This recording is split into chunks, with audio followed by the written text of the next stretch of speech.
What's going on, everybody? I'm back. If you're new to my channel, thank you. I have had a few, maybe 10 or 15 new subscribers in the past few weeks. So if you're one of those new subscribers, thank you very much for stopping by and watching. I hope you hang around and enjoy what I do. Am I showing the most high-end cards? Nope. But am I having fun? Yep. So that's all the point of it, right? So if you're one of the new guys, drop a comment below, or new channels, and let me know. Say, hey, I'm new.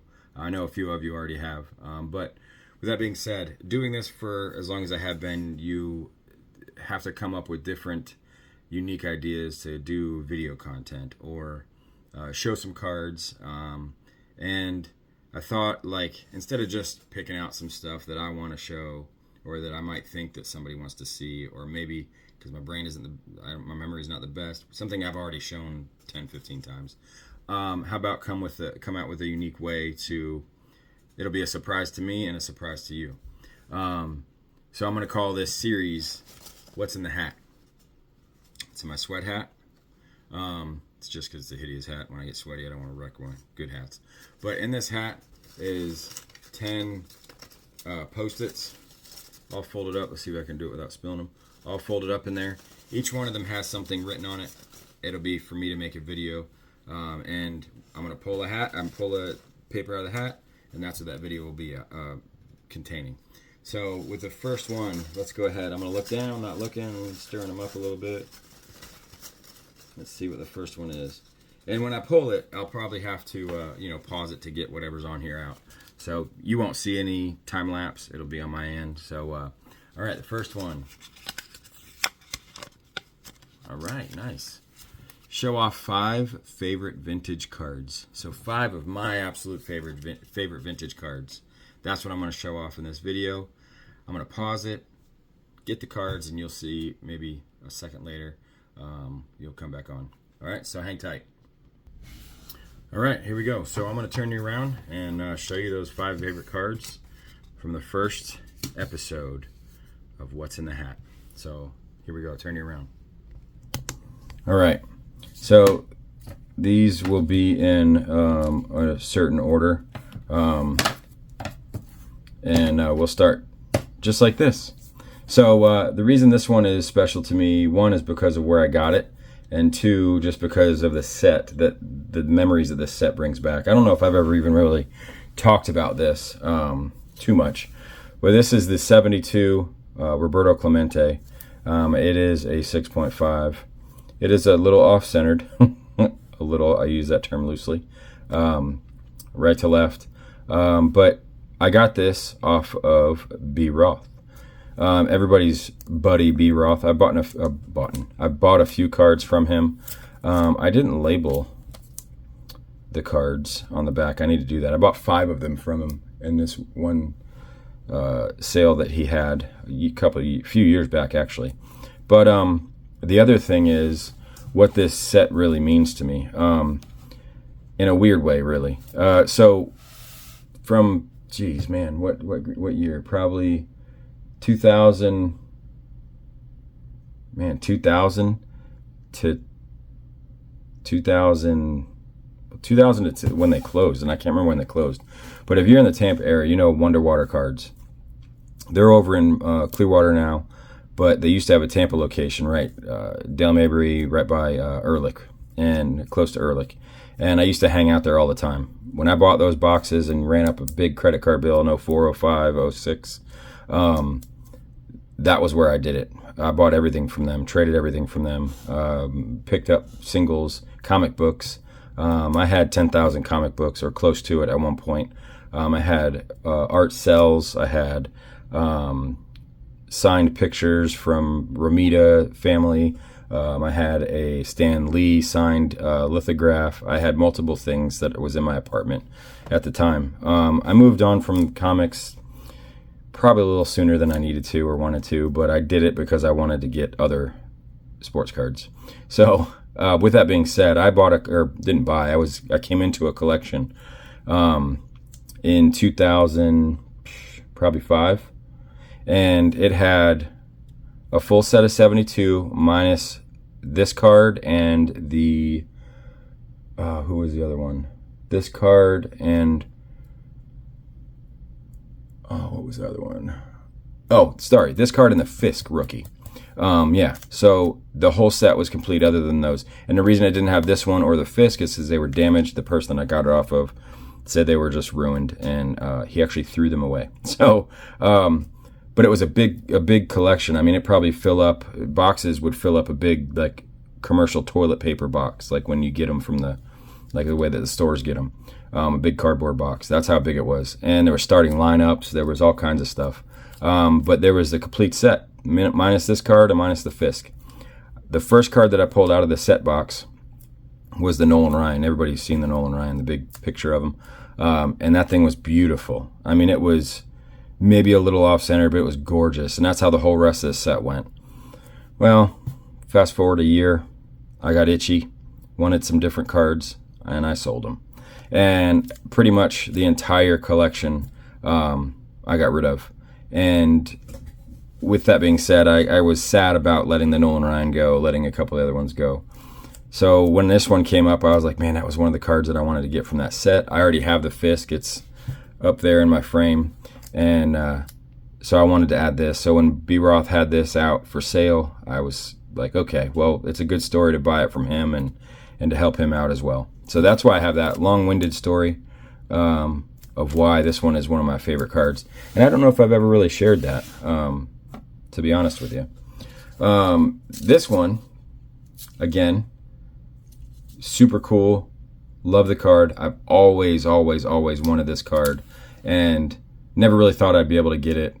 And this one, as well as a Nolan Ryan rookie. That's like these are the two cards, like, growing up that were vintage cards that, like, at least in my area, that you really wanted. And I finally got one. And it's the 68 rookie stars, the Bench and Ron Tompkins rookies. It is a 3. Let's see if it'll focus. There you go. But the reason it's so special to me and one of my favorites is because I got it from Double D 2 years ago. It's crazy. I've already had this thing for 2 years. Straight out of his collection. He traded it to me. I traded him a Winfield 101 auto. And we were both happy as, clams in mud. And I don't even know if that's a thing. But that's, this one, and like I said, the Nolan Ryan rookie and Kuzman. It's like, I still don't have that one. But that's these two were one of the ones growing up as far back as I can remember that I've always wanted. So getting it from a friend like Dylan, and yes, I do call him a true friend, means that much more to me. So let's see if I can zoom out a little bit. Next up, everybody that was at the National should know about this one, especially Lou Rock TV and Sticks and Seams. I searched every single table. I looked at every single copy of this card, and I did not pull the trigger until the very last table. The very last table had this card, and he had it for a good, decent price, right around what I wanted to look, at spending, and he came down $200. So I snatched it up as fast as I could. The color on it's beautiful. There's no snow on his face. The centering is really, really good. A little up, bottom to top, but I don't care. I wanted it, and now I have it, and now I'm a part of the Cool Kids Club because I got a Satchel Paige 53 tops. And it's a 2. I don't care about that. But like I said, look at the color on his face. It's just gorgeous. Centering's pretty decent. And that's why Lou was walking around with me, and multiple times he had this guy had this thing set at $900. And I was like, what's your lowest? And he goes, $700. I said, I'll take it, because that was the lowest I saw for a 2 in the entire show. And I mean, the twos that I saw were 800, 900, 950, a couple that were 1,000 that were twos, 2.5s. Me and Lou, I know I looked at every single table. I know I looked at every single copy of these. I asked everybody at the tables that I went to, do you have a Satchel Paige? Do you have a Satchel Paige? If they were in a box, they would pull them out if they knew.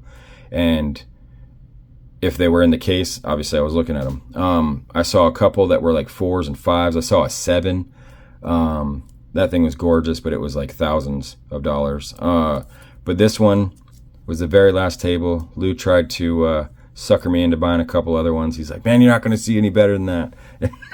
There was like ones with a crease or a ding corner, a couple that were ungraded.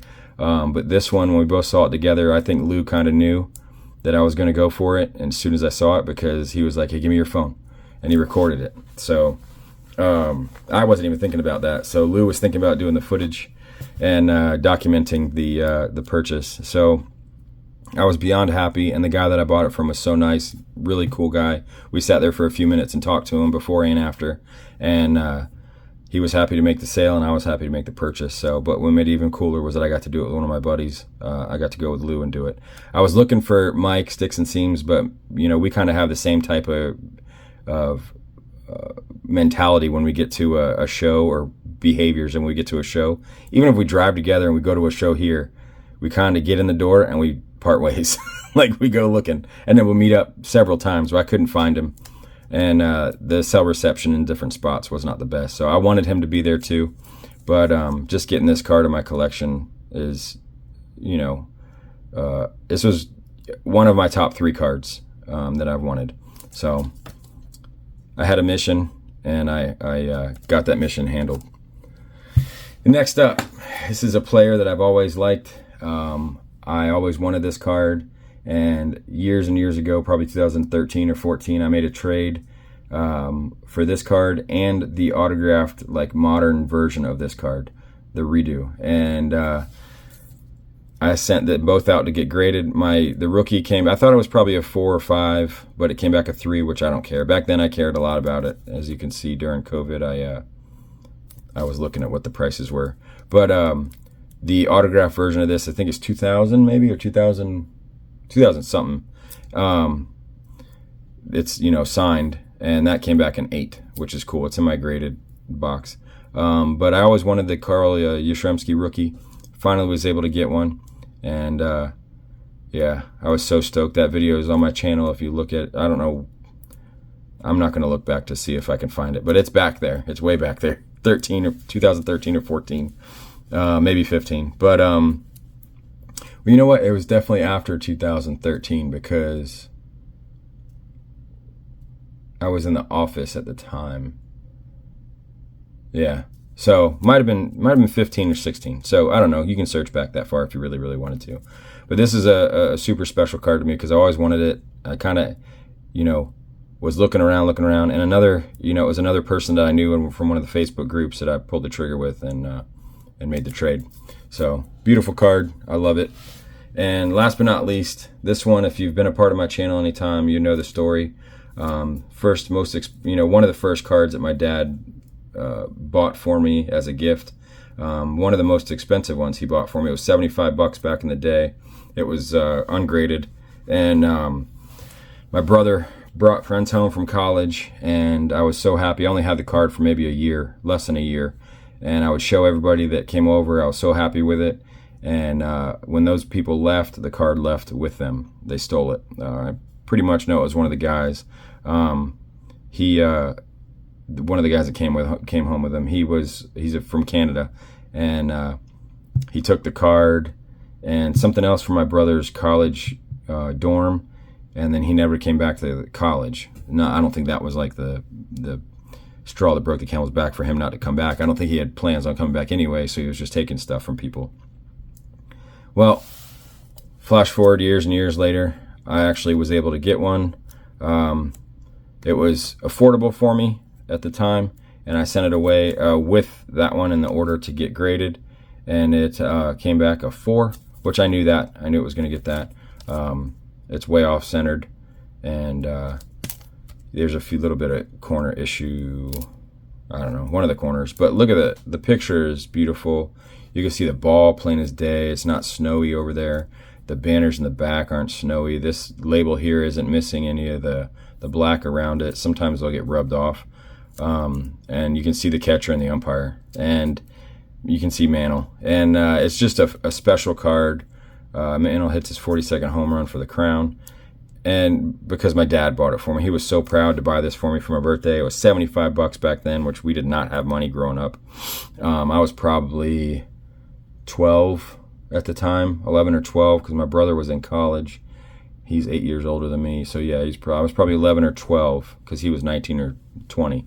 So yeah, when I could not find it, I turned my room upside down, inside out, and I was like, and it was the day after, so I knew it was them. It wasn't like a lot of time passed. So getting it back in and then showing my dad that I was able to get one, he was overjoyed as well.